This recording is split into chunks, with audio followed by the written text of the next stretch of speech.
Welcome to Our Scars Speak. My name is Christina Miner. I'm the host of this podcast. And before we begin, I would like to give a disclaimer that we are not claiming to be professionals in giving advice or suggestions about your treatment plan. We are merely here to give education and support.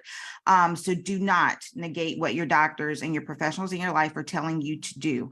That is not our purpose. That's not why we're here. So I just wanted to give that disclaimer. And today we have Angela Hayes, who I'm so excited about because her mother used to be my neighbor. And she'll get into that story, but they're dear friends and family, I call them now, because of just the beautifulness of her mom. Her mom's just an absolute beautiful woman. And like we stated on the flyer, she has transitioned, but at the same time, her beautiful daughter is here with us today. And I would love for you, Angela, to just fully express whatever you have to share today. We want to make for sure this is a safe place for you, and so that you can share your story so it can get out, because it's a powerful story. Everything that you've gone through truly is powerful, but we are glad to have you. Thank you. Thank you for having me. You are welcome. Okay, so Angela, first and foremost, I always start out, who is Angela? Maybe not Angela with all the titles and breast cancer survivor, because you were Angela before breast cancer. So who is Angela? You know, Christina, I'm discovering who Angela is right now. You know, I, like many women, more specifically, like many Black women, am all the things, right? I am the caretaker in the family. I'm the one that most folks come to. I'm, very active in the community. On my day job, I do public relations for a global PR firm called Broder Partners. So, I do a number of different things. And part of this journey has been really beginning to peel back the layers of what's underneath all of that. Okay. And at the end of the day, I believe that I am one of God's favorite children. Okay. Not to slight anybody else. Right. And I am here serving a purpose. And some days I feel like I know what that purpose is. Other days it's like, okay, Lord, you tell me, because you set all this up. So we just go roll here. That is beautiful. I think you hit something really powerful on the nail on the head when you were talking about like just being all things sometimes to all people, especially as a Black woman. I can relate to that. I really felt that when you said it. And for those out there who are listening, it's just because of the world that we live in as Black women. You may not be able to relate to that, but truth be told, I definitely can relate to you on that, Angela, just by trying to do what we've been called to do, but also the fact of what society has deemed us to be, which we aren't.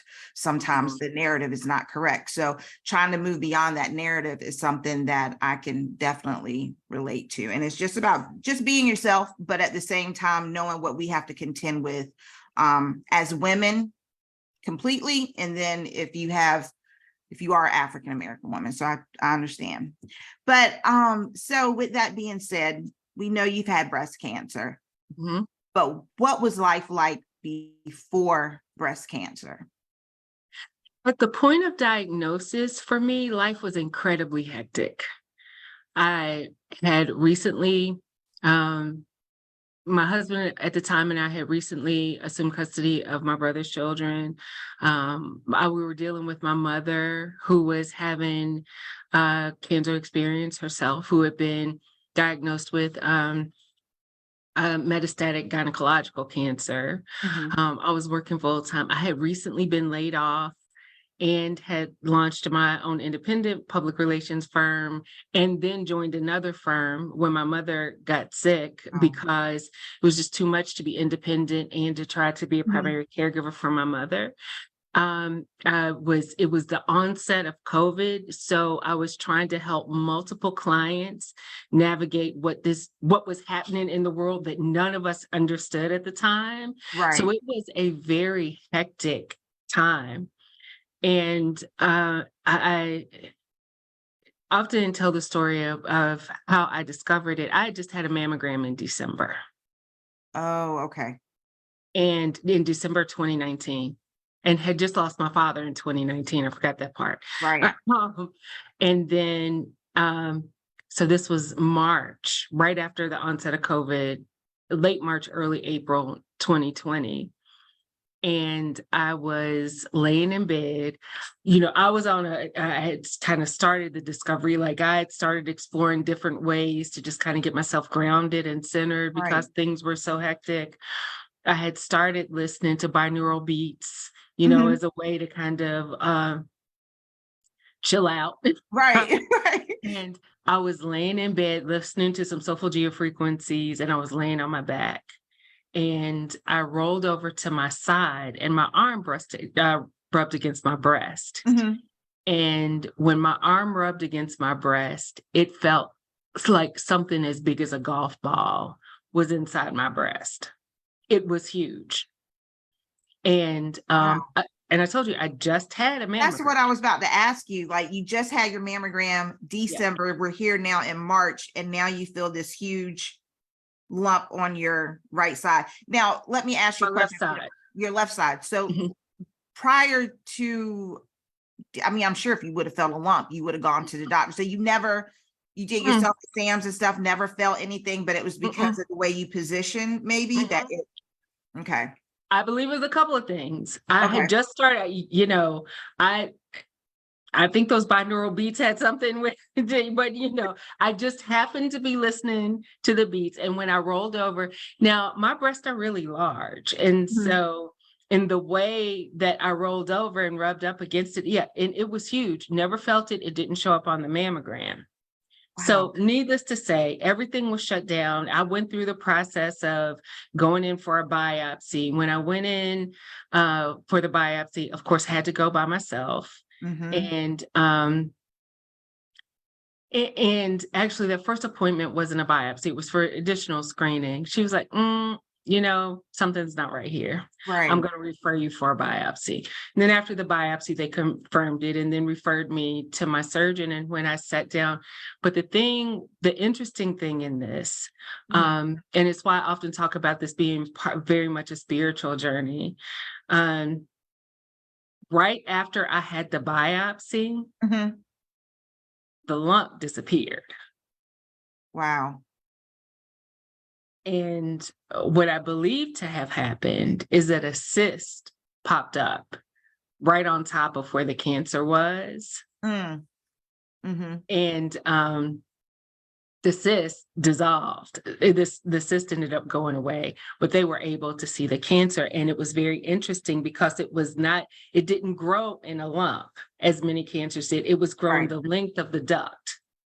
Okay. And so it was hard to detect. And when I went to see the surgeon, one of the first things that she said to me, she said, this doesn't feel any different than anything else in your breast. I don't know how you caught this, Right. and when she went back and looked at the films again, she could see that it was there, but she also was interested that I had even been able to feel it myself.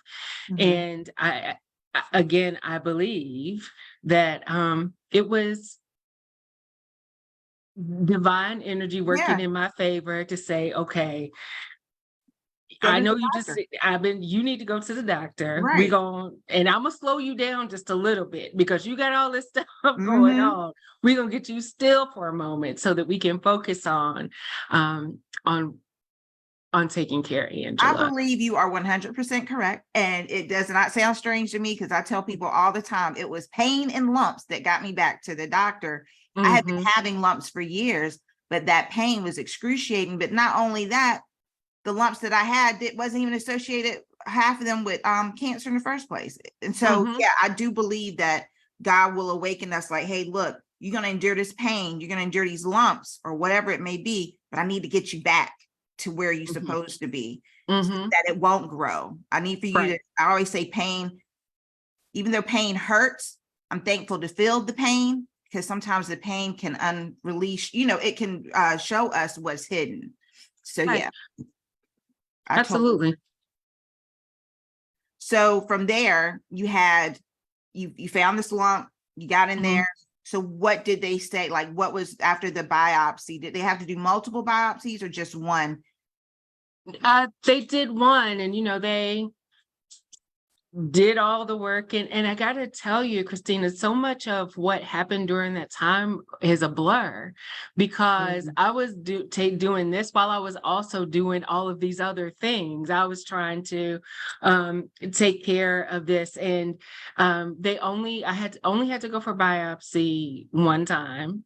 And then they referred me to the surgeon because we knew it was going to have to come out. But the early fear, first of all, my early fear was that it was aggressive, because I had just had the mammogram. And then by the time I felt it, it was less than 6 months. Right. And I'm like, oh my goodness, if something popped up after my mammogram, if this is, then I got a problem. I spent many years at the American Cancer Society doing working with early detection programs. Right. So I knew enough to know that, if I was feeling something so significant after having just had a mammogram, that this didn't catch the lump, that I had that I was going to have a problem.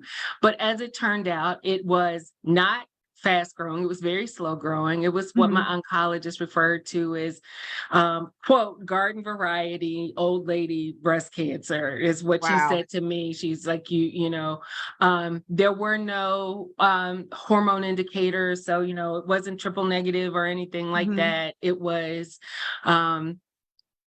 something that was going to, at the end of the day, be very manageable for me, as long as I, went through the discipline of staying on top of it. And I tell you that once I found out, like when I was going through the process of finding out, I didn't tell anybody. I didn't tell my mother. I didn't tell the children. I didn't say anything to anyone until I knew exactly what was going on. And then once I found out, I didn't share until I knew I had a surgery date.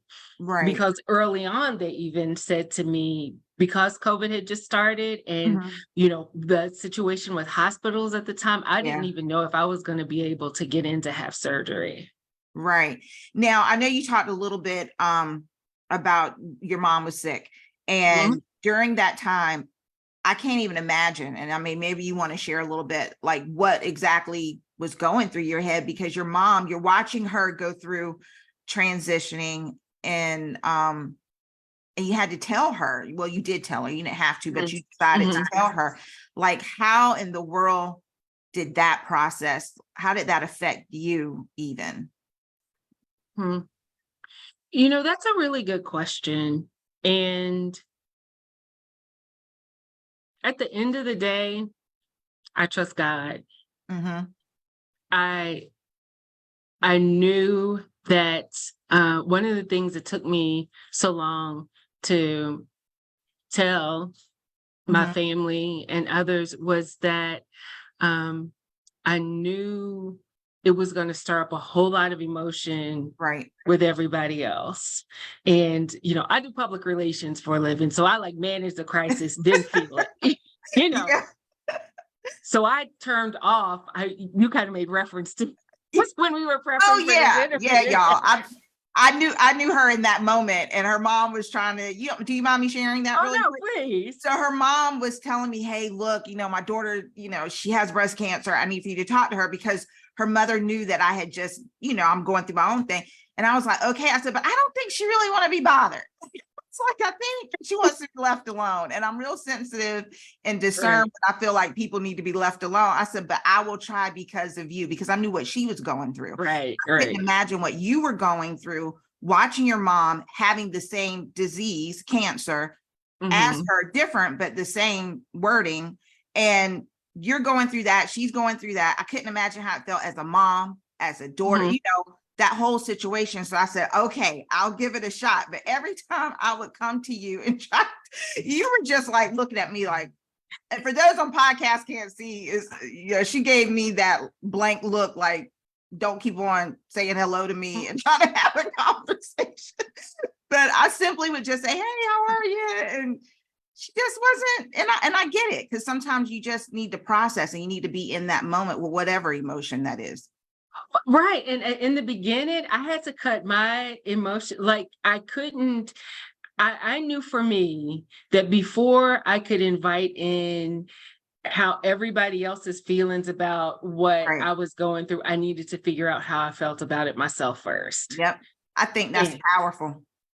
and because, the minute you tell, you disclose, it's, oh, don't worry about it. Oh, it'll be fine. Or and then people start telling you all the things that you can do and should do. Oh, you should eat, fill in the blank, so you get a lot of advice. Yeah. Once you disclose. And I knew that with all I had going on at the time, Right. that I couldn't absorb that and keep my sanity. Right. And so I didn't say anything until I knew I had to.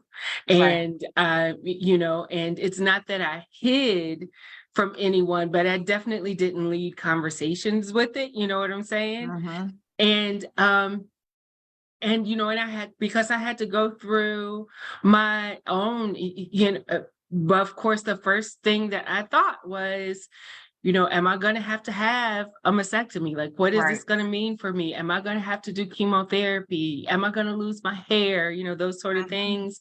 And I needed the moment to just get okay with whatever had to happen. And, and again, it's that trust thing, be like, okay, God, I trust you.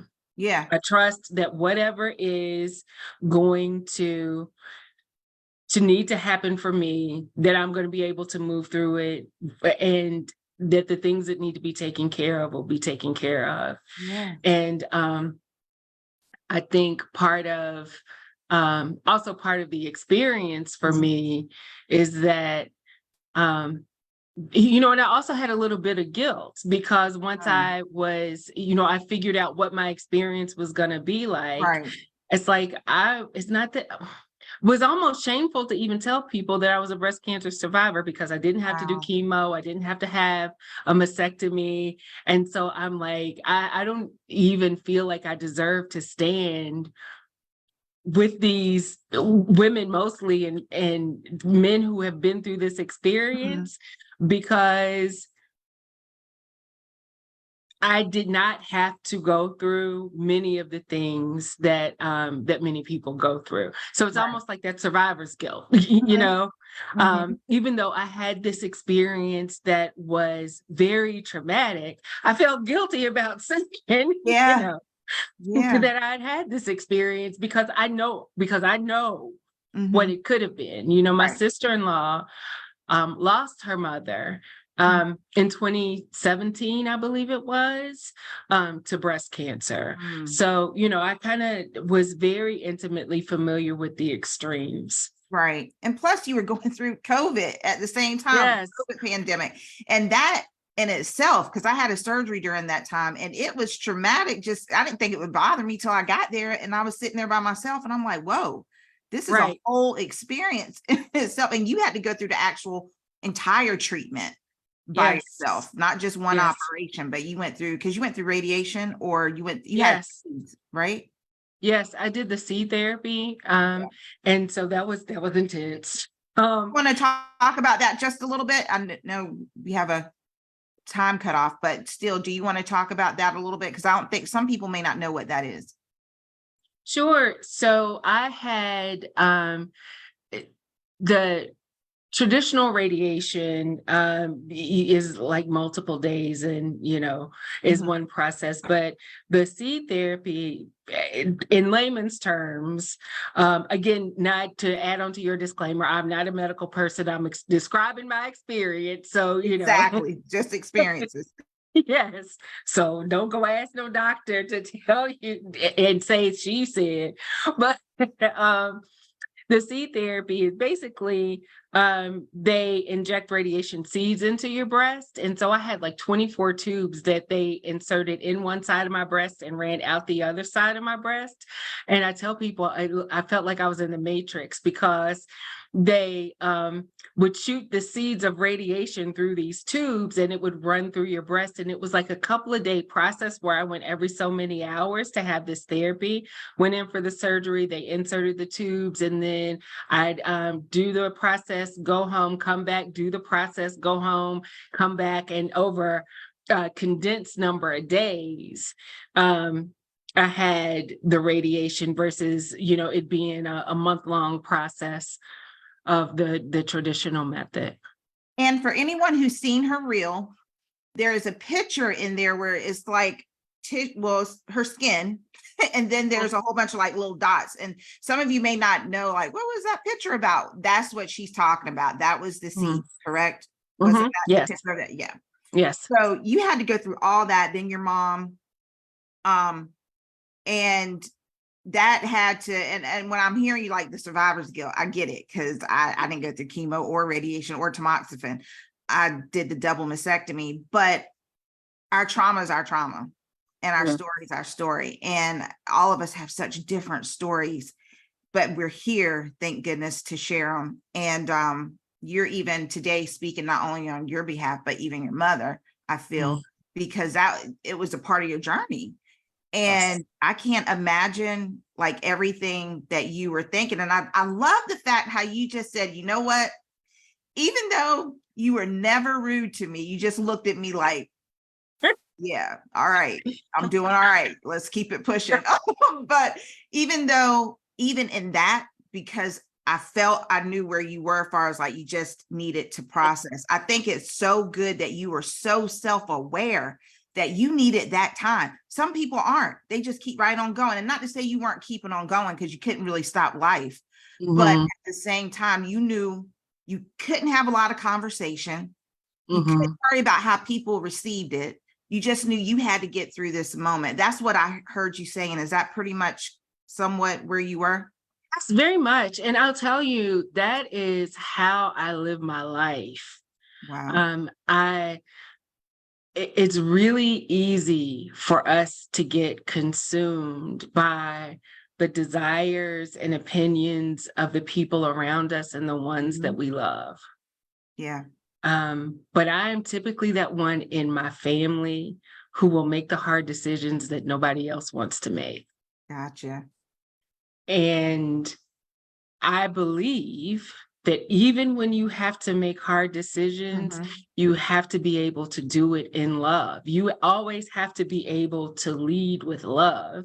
And so for me, I know that I have a process for getting still, making decisions, and and if I need an additional opinion, I'm not saying I fly around independently, willy-nilly, just I mean, because I have a very small circle, Right. and I will be vulnerable within that circle. But when it's time for me to make a decision, it's time for me to make a decision. And everybody don't have to understand, and everybody doesn't have to be on board with it. And I need to be able to tell you in a way that is going to communicate love as I'm talking to you. I remember the day that I came over, I get emotional when I think about this. Take your time. Take your time. When I came over to tell my mom, I had, it was a whole process just around that. Normally the kids would be there, and, they would, because she loved for them to come over, and, I think they kept her, they definitely kept her active, and she loved her grandchildren as much as she loved her own life. But I knew I was going to have this conversation with her. And I sat down to talk to her, and she, of course, was pretty emotional about it. And I felt like she was going to respond based on how I was responding. So I needed to be able to keep myself together, because she needed to be able to look at me and not think that I was falling apart. Okay. And she was very emotional, and she said to me, who's going to take care of you? She's like, I can't, even to do what I need to do to help take care of you right now. And, and that was always one of her big concerns, that I wasn't doing what I need to do to take Right. care of myself. Like as mothers are, that's Yeah. what mothers. Yeah. So it was how I managed talking to anyone about this was just very important to me. And it was important that that I wasn't communicating fear or anxiety or concern, even if that fear and anxiety and concern creeped up for me Right. and was about myself or the larger system for our larger family system. It was important to me that at all times, as much as possible, even in my distress, that I showed up as love in my relationships. That's beautiful. And yeah, she did. She cared so much. And I know that's why she had reached out. She's like, can you please check on my, and I was just like, I'm trying. Yeah. Past hello, but I'm trying. Just a beautiful soul, beautiful soul. So now, you've had the before, the during, and now in life. Where do you feel that you are now, or what are some of the things that maybe you're doing now since coming through that? And I always say now, because I never like to say, because sometimes people, when you say after, it's sort of like, oh, that was just a part of your life, you're over it now. No. It's the now, because there's some things that we've learned and can take from the trauma that we just went through. So what does your now look like for you? Like, what is going on now, or anything that you may want people to know about your journey and how it's affecting now in your life?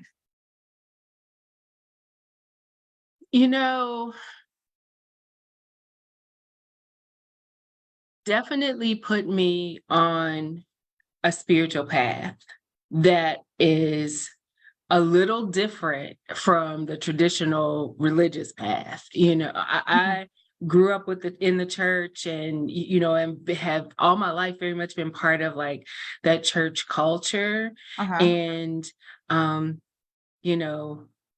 we talk in church about having a personal relationship with God. Right. But this put me on a path, and almost like how I manage that is very similar to like what I say, how I manage my life.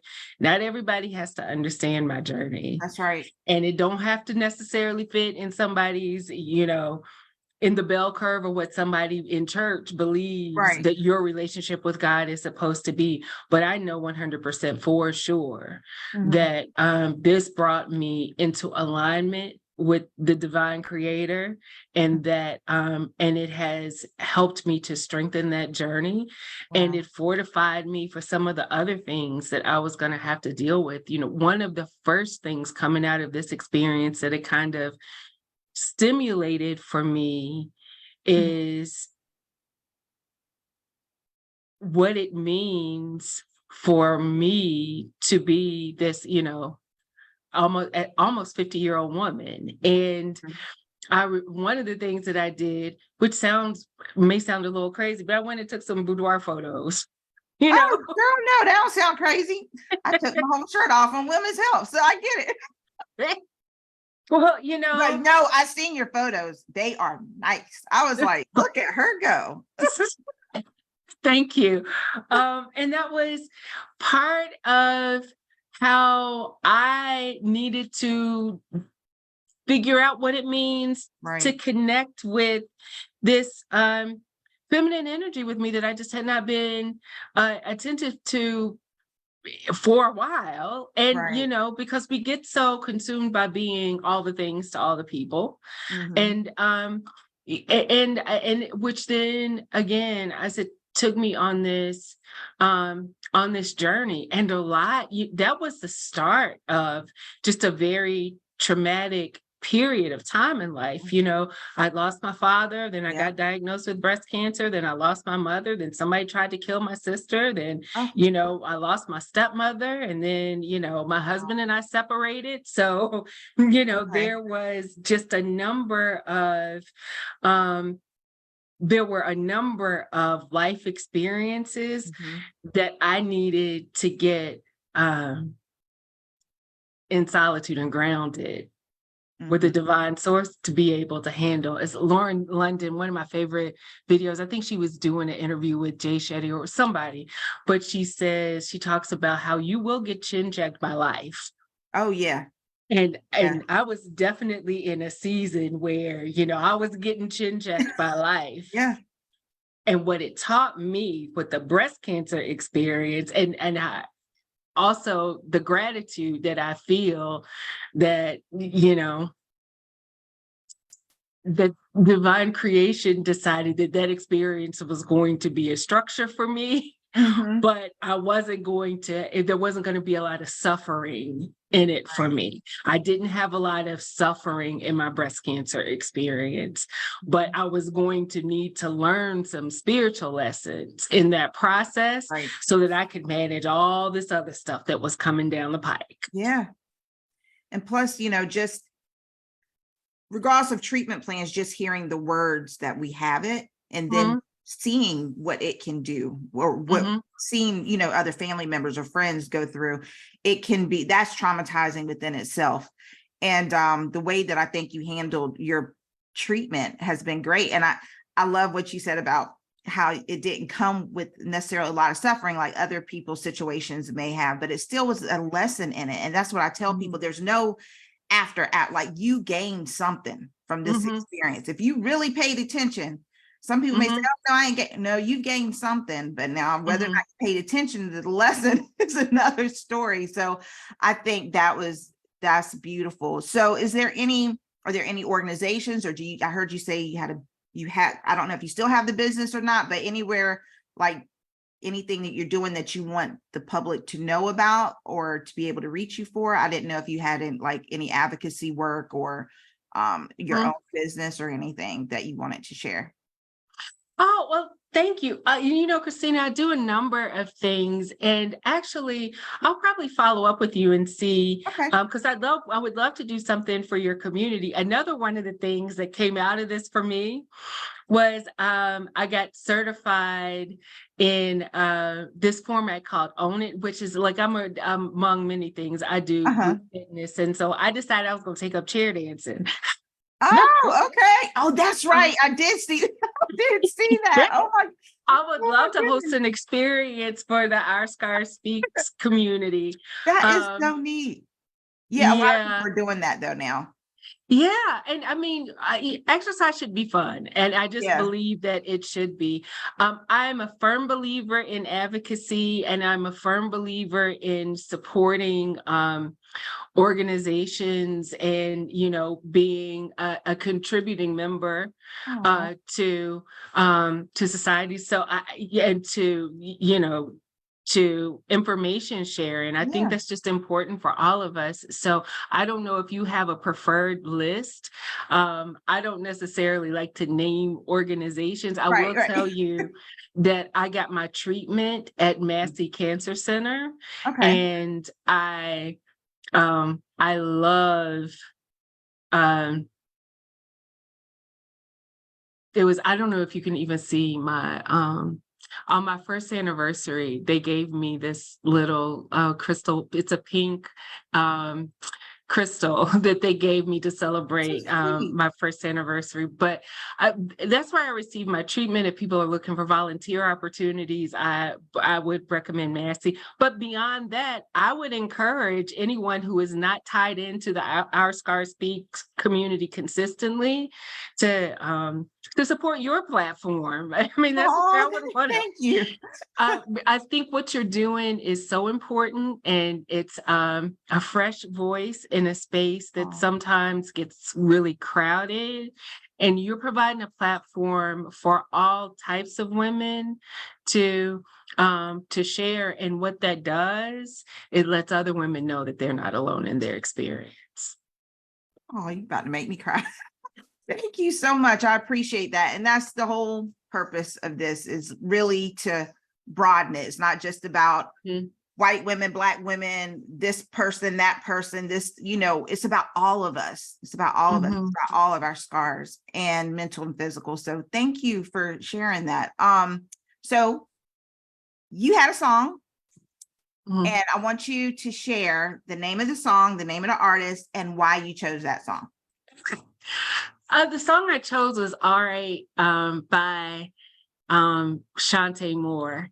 And I tell you, there are two artists that have been with me through my life, Shantae Moore and Alanis Morissette.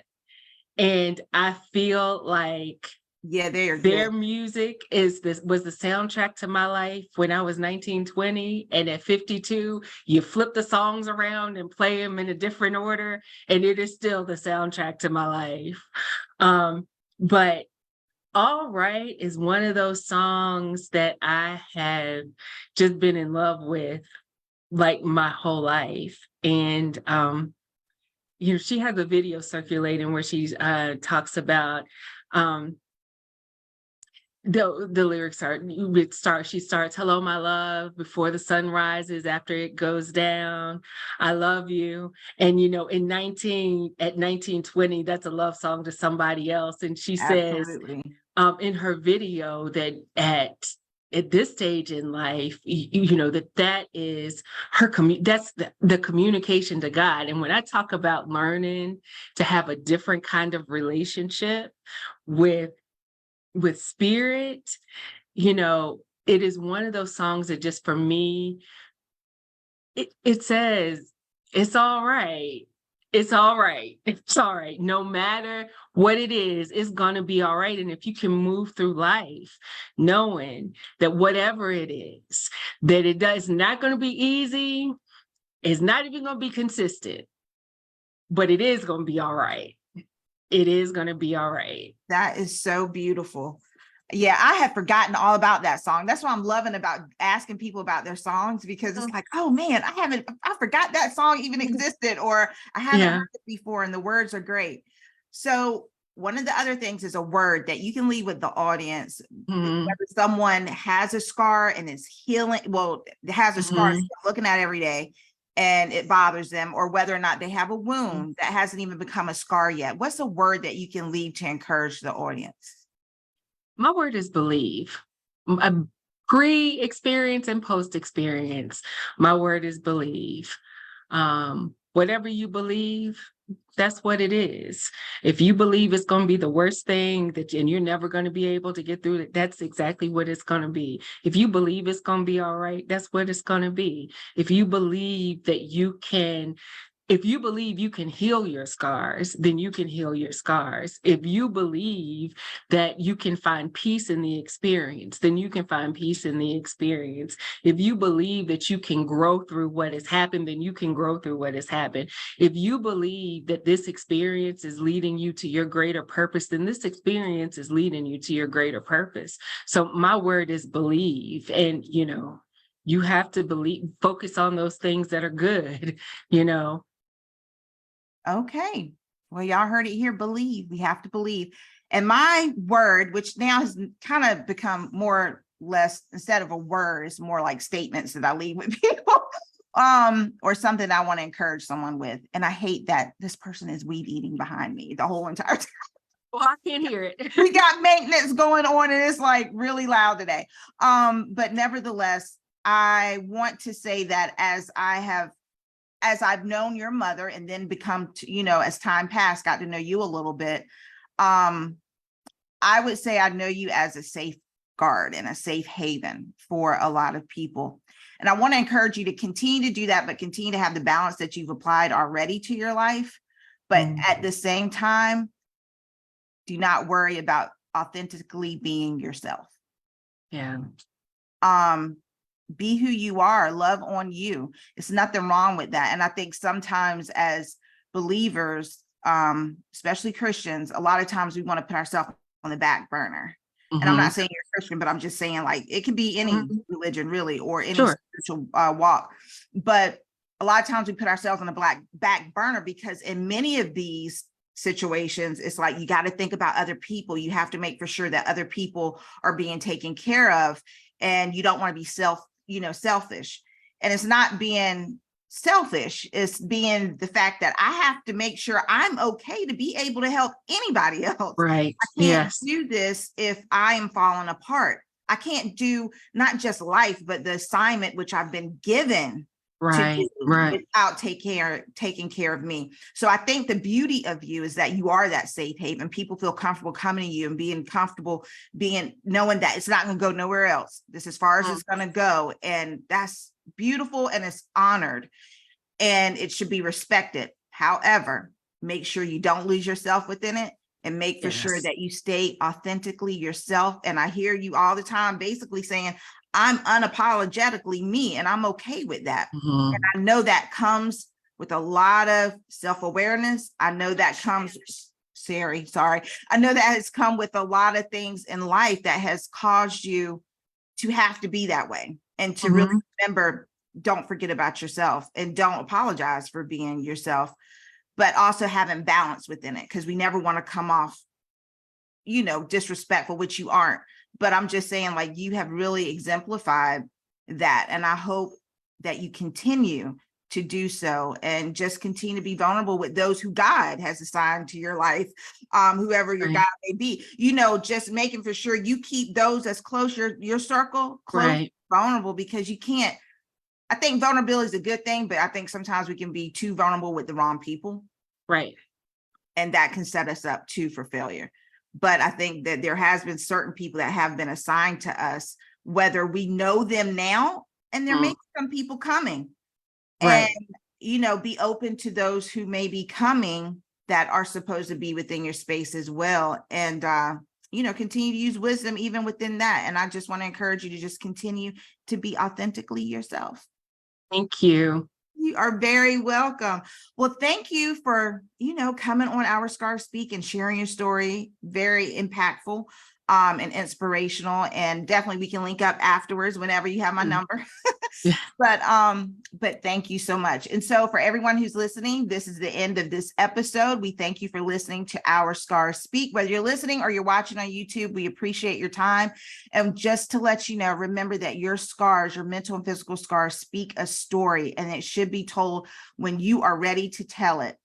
Do not be afraid to share your story, because so many people will try to silence you. And if you do not want to be silenced, don't silence yourself. Continue to share the good news, which is that you made it.